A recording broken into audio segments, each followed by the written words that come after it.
It's my pleasure to welcome you here to the Clark Howard Show. You know, our mission is to serve you with advice and information that empowers you so you make better financial decisions in your life. I hope that as you go into your weekend, you'll remember that Clark.com and ClarkDeals.com are here to serve you all weekend long. But today, it's time for you to serve me with some feedback in our weekly Clark Stink segment. And also, there's something you got to know about with healthcare plans.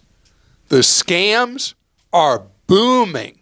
The ripoffs are growing. And you got to know how to protect your wallet and your health. But first, let's talk Clark Stinks. I should have never encouraged you to speak. You must think I'm pretty stupid. You should be ashamed of yourself. Well, maybe I'm wrong. Maybe I'm wrong. Maybe you're right, pal.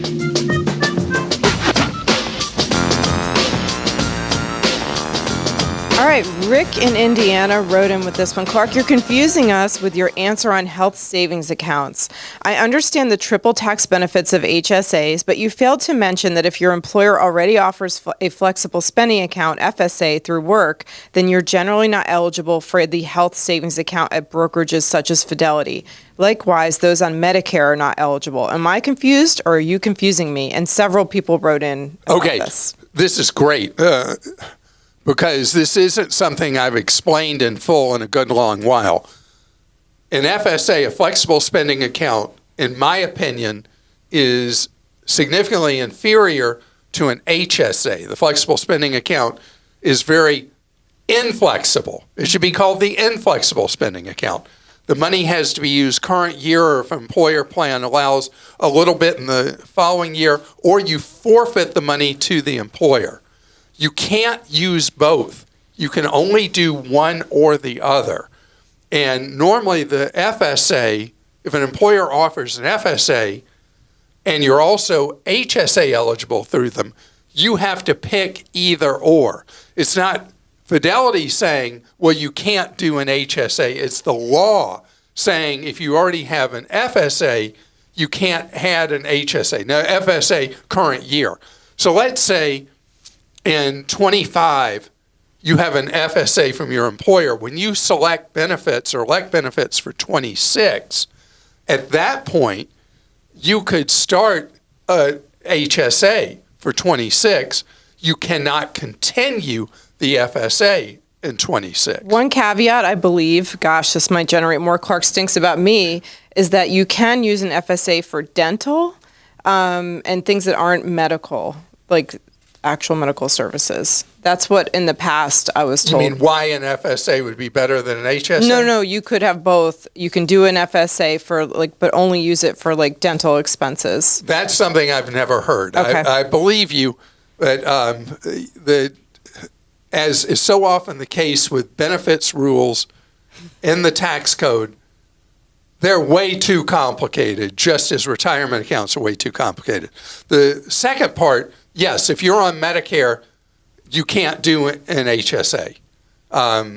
There may someday be a procedure to allow you to do that, but you cannot continue to contribute to an HSA once you're on Medicare.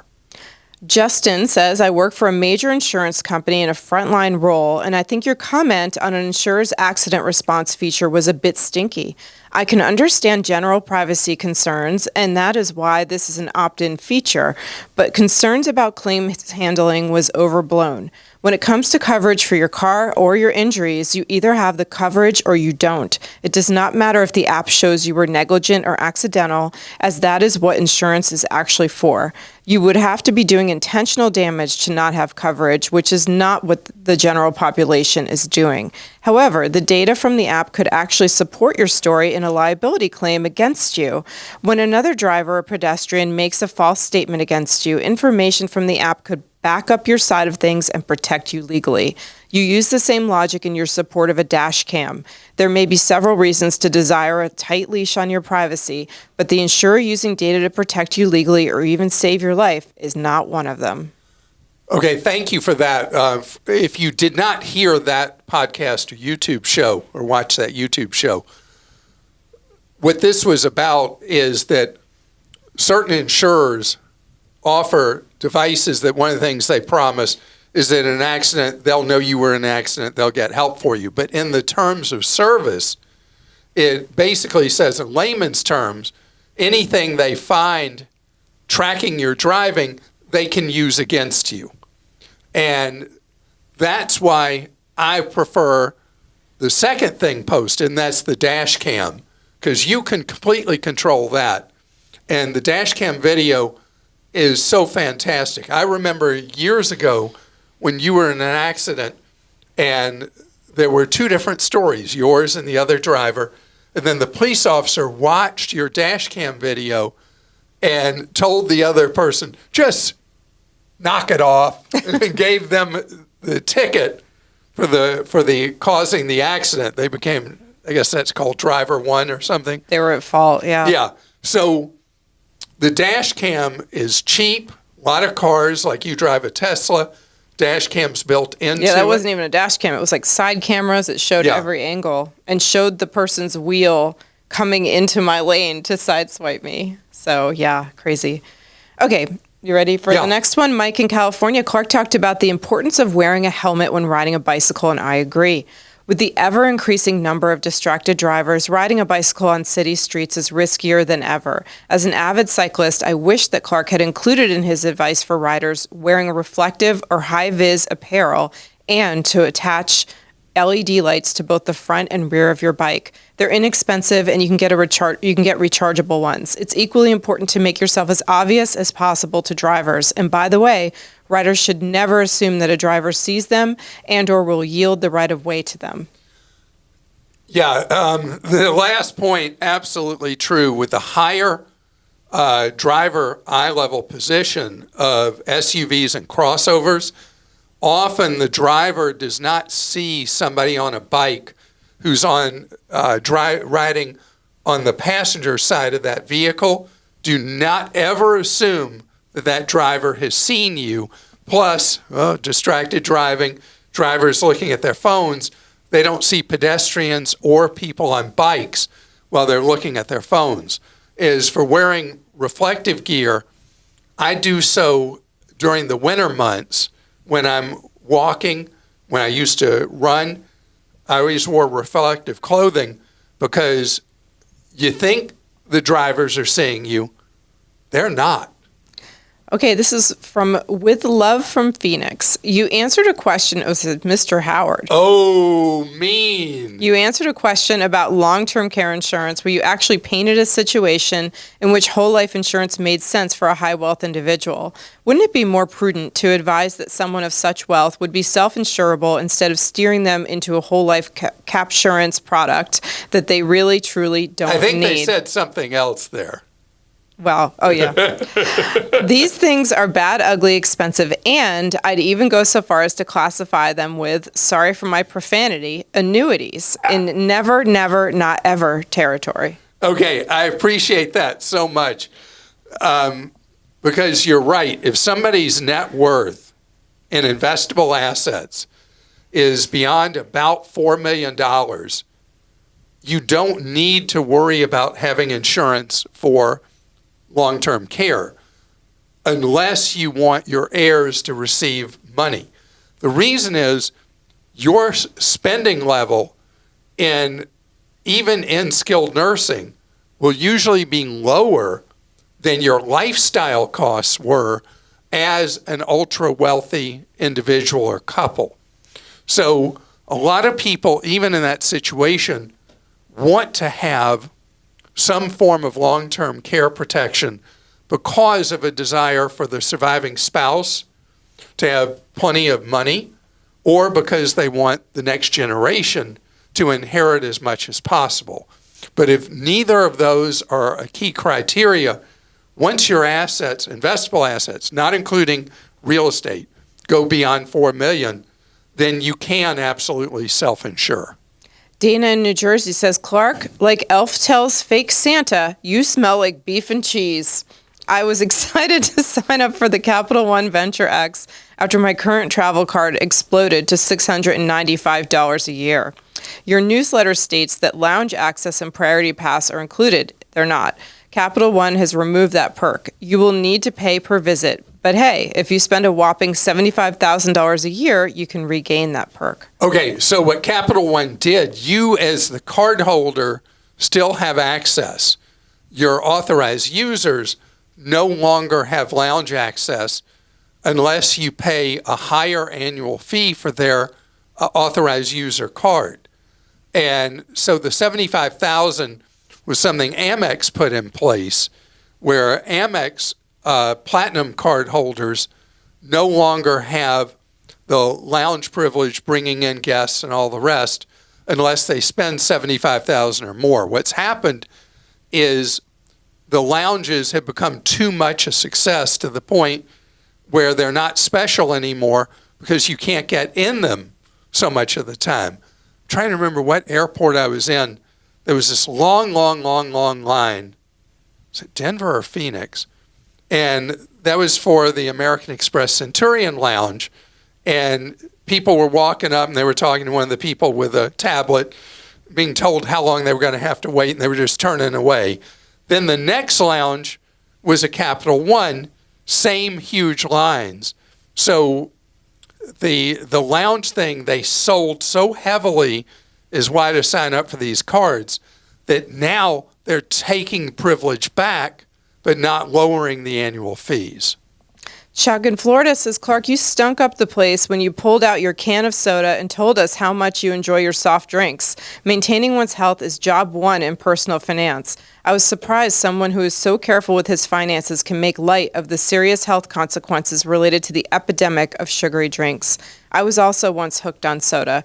My suggestion is that you go to Aldi's and buy a few 12-packs of their Belle-Vie sparkling water. They have several flavors, but you should rummage through the palette and pull out the blue boxes, which have no flavor added.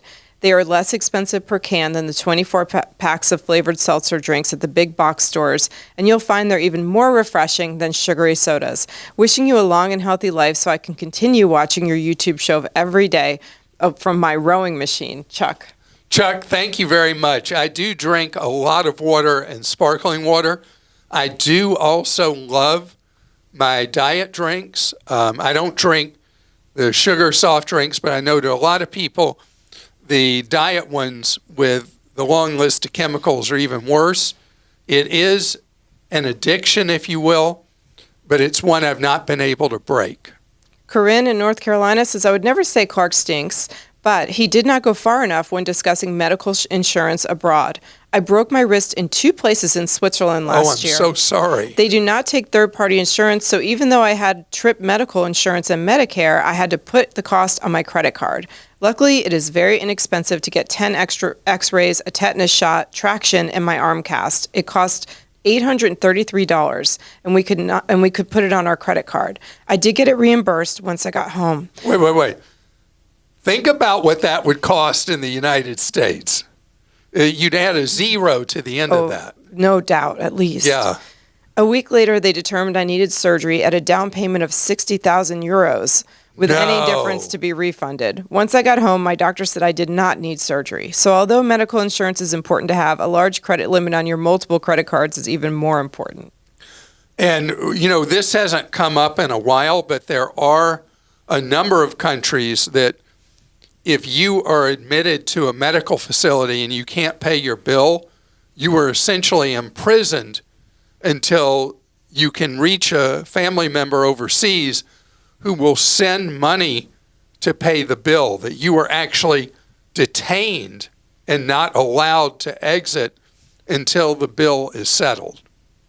Steve in Oklahoma wrote in with this one. Thanks for all you do, but your advice to the young entrepreneur looking to expand his business smelled like my dog who learned the hard way not to corner a skunk.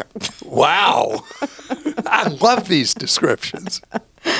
You made it sound like he can choose between treating new hires as contractors or employees, when in fact the IRS has strict rules for determining that status. You briefly alluded to the fact that there are no rules regarding how much you can control their time. but in no way did your advice clearly communicate the reality of the regulations involved or the potential consequences of misclassifying an employee as a contractor. It sounds like it's time for him to find a good CPA who provides business advisory services, not just tax preparation. Asking other entrepreneurs for recommendations is a good place to start. You should also check out the resources at score.org. I love score.org. If you are starting a business, thinking of starting a business, or you're in a business and you're struggling for whatever reason in that business, score.org, the Service Corps of Retired Executives, is a great place for you to go for guidance. Almost everything they do is free and wonderful. Okay, and this one's from Tim in Florida. Wait, I didn't answer the thing about the, Oh, sorry, go ahead. the ICs. ICs, independent contractors. This has been an ongoing slugfest for decades now.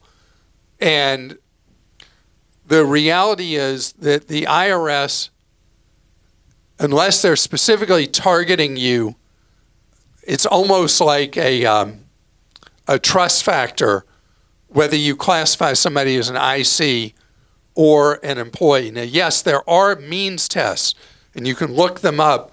One is you can't control their schedule, and there are a bunch of other things that are the things that I'd say lean towards somebody being an IC versus the other direction, leaning towards being an employee. The reality is the IRS is so frightfully understaffed that even if you're not following the rules, the odds that you're going to get in trouble right now on this one is so close to zero. I mean, the odds are probably lower than even the low possibility of winning a lottery. I mean, now we're going to get more Clark Stinks about that. That's and okay. I can say, because I've had to deal with this at your company, and we are very careful to follow all the guidelines. We follow the checklist because one thing I can't do, I can't get in trouble for anything because credibility is all I got. I'm not entertaining. I'm not funny. All I've got is credibility, and we can't mess with that. All right, Tim in Florida says Clark was discussing a caller's plan to fly to the West Coast over Thanksgiving. He suggested flying on Thanksgiving Day to save money because of the 3-hour time zone difference. What was he thinking? Sure, time zones change, but not the kickoff time for the NFL games. Come on, man. What's more important, spending time with family or spending time rooting for the Lions and Bears to simultaneously lose? Obviously a Packers fan. A Packers fan. Yeah. Okay. Thanksgiving Day football.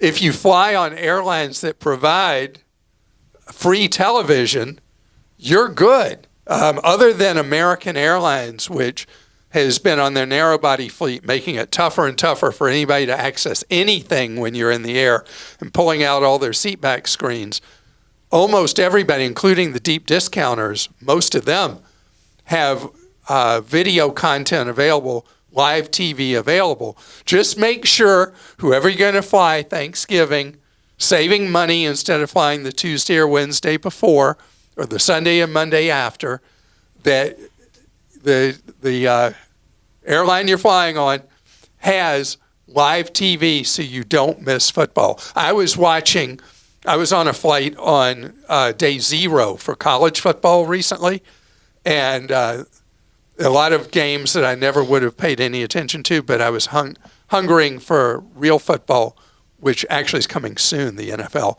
Anyway, I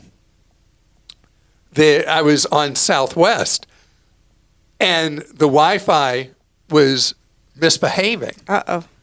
And I kept having the games freeze. And then when it would pick back up, it had missed whatever the excitement was at that moment. And finally, I gave up. Wow.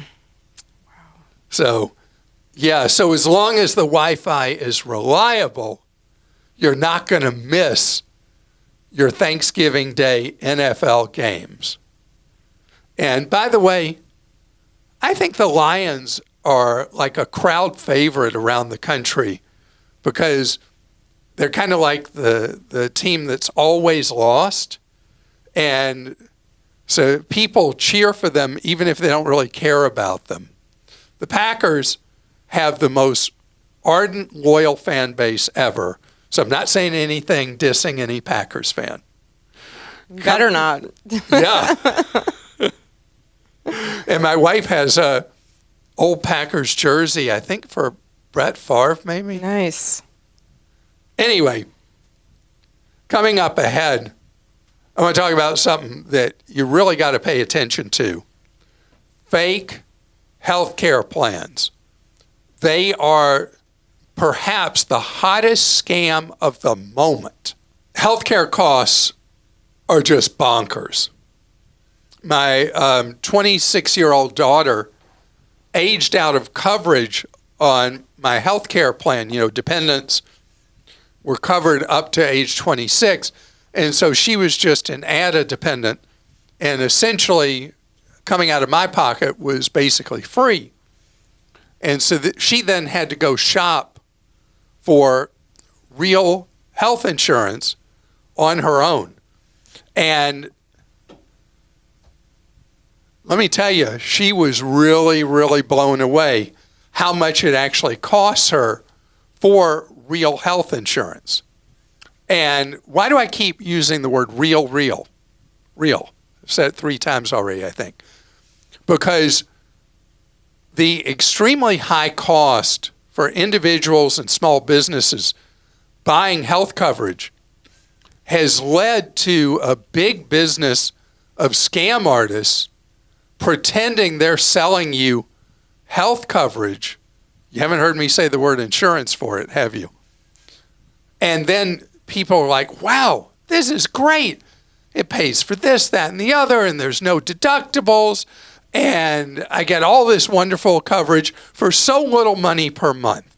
And they'll say things like, we cut out the middleman or whatever. So what you need to know is that the people that solicit you with these policies, and there's even telemarketers calling people who are small business owners, offering them these special health care plans. And people are like, wow, this is awesome. I'm going to save all this money. I'm not going to have to pay all those premiums. And now we're not going to have those huge deductibles anymore for ourselves and our employees. Or if somebody's buying individual, you'll see these things available on the internet, on social media, and you'll think, this is great. I'm going to fill in the blank, whatever big monster insurance company policy. I'm going to get rid of that, and I'm going to go with this. But the problem is, these range anywhere from really bad deals to out-and-out scams that people don't find out till they really need the coverage. An example, these ultra thins, these policies that pretend they're so comprehensive, actually exclude major illnesses like cancer, heart disease, you name it. As for doctor visits, the ones that are just bad deals, they may look great for doctor visits. You go and they'll pay for routine doctor visits. But anybody gets really sick, that's when you find out that your wallet's going to be really sick because you have no actual coverage. That's one category. Those are these plans that are being sold that are just bad deals. But then the other, that's the part that seems to be spreading like wildfire right now, are complete fakes. Where you buy a plan, you pay a premium, often the premium's so low that you pay a year in advance. And then only when you go to the doctor, just for a simple doctor's appointment, that's when you find out you got scammed and you have no coverage, the money's gone. And depending on the circumstance, with the new rules on buying a policy that is part of the healthcare exchange, healthcare.gov, you may now be ineligible after you've been scammed to buy any real health coverage for a whole nother year. So be very, very cautious and careful with any of these pitches for ultra cheap health coverage that appear to be a bargain, but they're no bargain at all when the chips are down, when you get sick. All right, we'll go to questions. This one came in from Meldon in Ohio. My term life policy is running out. Should I replace it with another term life or spring for the whole life policy? I talked to an agent from a recommended company, and he really pushed whole life. Oh my goodness, I'm shocked. I just want to make sure that my family is provided for. I'm not necessarily concerned with the cash value of the account. So Meldon, if you're not interested in using a life insurance policy as some kind of goofy savings or investment account, you should buy a term life insurance policy, a level term life insurance policy. Buy another one. Make sure you buy it for the time coverage period you need to protect either your kids growing up or the remainder of your working lifetime. Because later you may not be able to medically underwrite, so you want to make sure you insure that whole period. You can buy level term, typically 15 to 30 years. As for why I'm not shocked at all that when you talk to a human agent, all they were doing was pushing whole life or any other kind of goofy life insurance policy, is that's where the commissions are. They don't even make enough money selling a term life policy to cover the cost of their gas for coming to see you, or if they drive an electric car, they might break even to come and write up that policy for you. That's why level term insurance policies are almost always automated. You fill out an application online, you submit everything online, and you're either accepted or rejected after medical underwriting for that policy. And at Clark.com, we even have insurers that use an industry database, and there's no medical exam. You're approved instantly for that policy, and it goes into effect right away for a level term policy of 15 to 30 years. By the way, the policy cost on level term insurance for a year will be less than what that agent was trying to sell you for a premium for 1 month. Michael in Florida says, you mentioned that it makes no sense to pay off your mortgage if you have a low interest loan. I have a 2.88% mortgage that has about $80,000 left. But in Florida, my $650,000 home has trouble getting insurance. The insurance company won't even cover the home if the value is over $700K, which I will hit soon. In this case, would it be better to pay off the mortgage and stop buying insurance instead of investing the money? Okay, Michael's in, this is Florida, I'm It is guessing. Florida, yeah. Yeah, okay. So what Michael was referring to with the $700,000 limit is the state has an emergency backup insurer called Citizens. And so Citizens, to limit the harm to Florida taxpayers generally, is not insuring expensive homes in the state of Florida, which is anything above $700,000. And so you have to buy from a private insurer. So here's the problem, Michael. Yeah, you could pay off your mortgage. You won't be required to have insurance anymore. And a very large number of people in Florida, because of the very high insurance premiums, have decided to go that route. Now, what that means is you have no coverage for your house. You also have no liability coverage, which is a potentially greater risk to you than losing your home.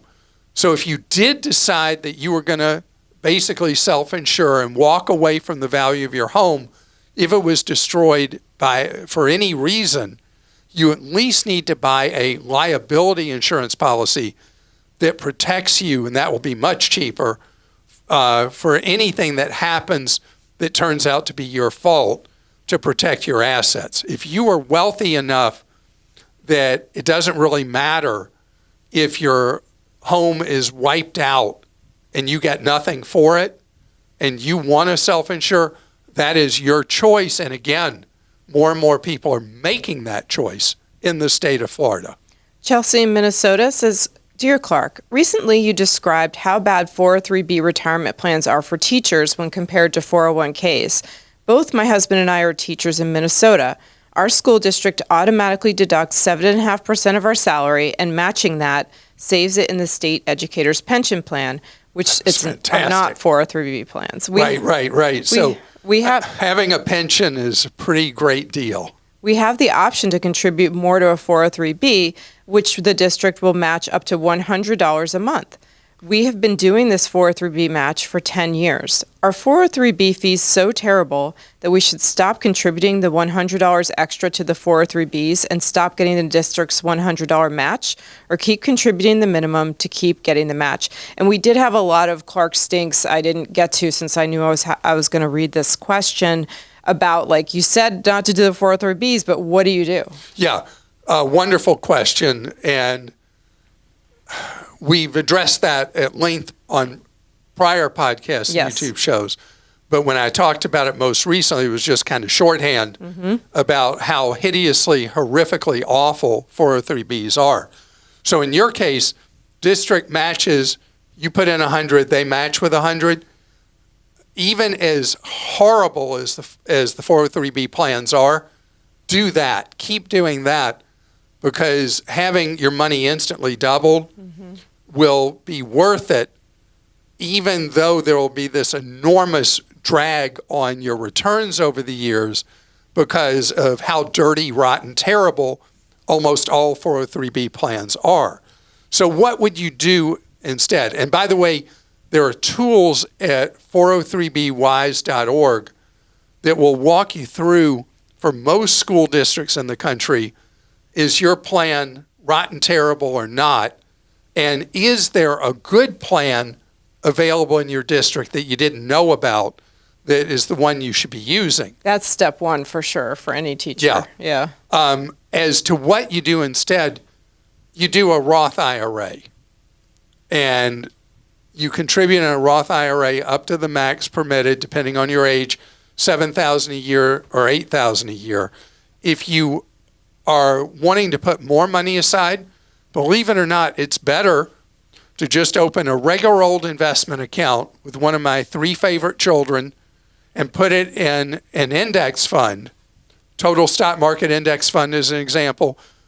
Even though you'll have to pay capital gains tax on your earnings on that, your gains on it way down the road when you need that money, believe it or not, paying the tax on that will be far cheaper than the actual net return you would have from any 403B plan, because the fees are so awful, rotten, crooked, dirty on 403B plans. And there is no excuse at all. Why did the Congress specifically do this for the insurance industry?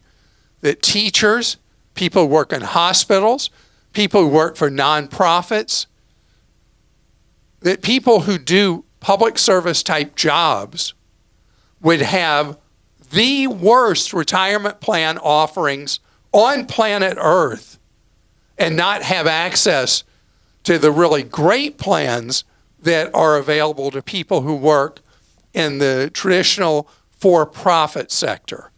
I just wonder why, because everybody says how much they appreciate the work of firefighters, police officers, teachers, people in the medical profession, whatever, but then turn around and give them these horrifically awful, dirty, rotten, scoundrel 403B plans. Why am I being so strong about this? Because I need you, if you are offered a 403B where you work, you need to do your homework and see if you're being cheated or not. And I can tell you, if a nice man or woman comes to you for free to talk to you about their 403B plan, I can just about 100% guarantee you, you're going to be ripped off with monster fees. Monster fees. And it's your future, it's your retirement that you're attempting to save for. So, what a negative way to end as we're approaching a holiday weekend, Labor Day weekend, where we are celebrated for our work. And we as Americans work more hours and work harder than most people anywhere on earth. We have work ethic. And we got one day a year to celebrate that. Monday, Labor Day. Hope you have a wonderful holiday weekend. And I'm taking Monday off too. So I will be at your service next Wednesday and just have a grand old time.